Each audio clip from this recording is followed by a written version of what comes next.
नमस्कार. शेतकऱ्यांसाठी महत्त्वाच्या ठळक बातम्या. रत्नागिरी जिल्ह्यात भात शेतीची 36,726 हेक्टरवर लागवड. सांगली जिल्ह्यातील 19,000 शेतकऱ्यांनी घेतला पीक विमा. कोल्हापूर जिल्ह्यात 83% पेरण्या पूर्ण.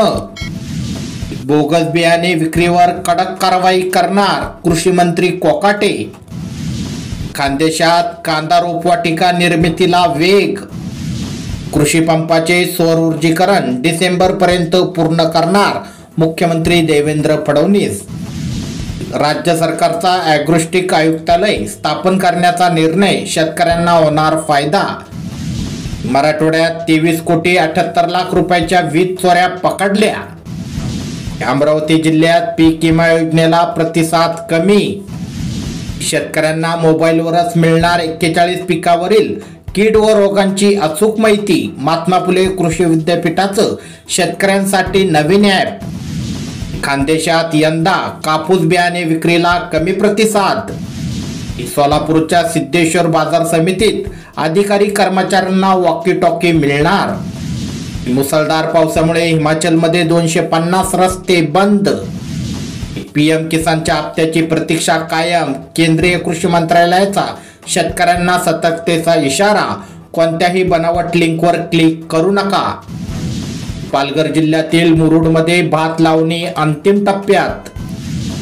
राज्यात पावसाचा जोर वाढणार. विदर्भ आणि कोकणात पावसाचा जोर अधिक राहणार. सौर पंपाऐवजी वीज पंप देण्याबाबत धोरण आणू. ऊर्जा राज्यमंत्री मेघना बोर्डीकर. राज्यात 24 ते 31 जुलै दरम्यान सरासरीपेक्षा जास्त पाऊस पडणार. शिवप्रेमींसाठी आनंदाची बातमी. किल्ले रायगडाचा पायरी मार्ग अखेर पर्यटकांसाठी खुला. दक्षिण मंगळवेढ्यातील खरीप पिके पावसाअभावी संकटात. पिकांनी टाकल्या माना. शेतकरी हवालदिल. मोठी बातमी. नव्या लाडक्या बहिणीची नोंद बंद. सरकार विरोधात महिलांची तीव्र नाराजी. हजारो अर्जही बाद. गोंदिया जिल्ह्यातील 40,000 शेतकऱ्यांची चिंता वाढली. पीएम किसानचे अनुदान संकटात. फार्मर आयडी न काढल्यामुळे शेतकरी संकटात. शेतकऱ्यांसाठी परदेश अभ्यास दौऱ्याची सुवर्ण संधी. कृषी विभागाचा नाविन्यपूर्ण उपक्रम. अर्ज सादर करण्याची अंतिम तारीख 24 जुलै.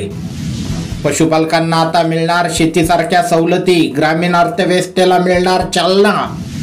अशाच प्रकारच्या शेतीविषयक बातम्या सर्वात आधी तुमच्या मोबाईलवर बघण्यासाठी आपले चॅनल नक्की सबस्क्राईब करा आणि बेल आयकॉन नक्की दाबा. धन्यवाद.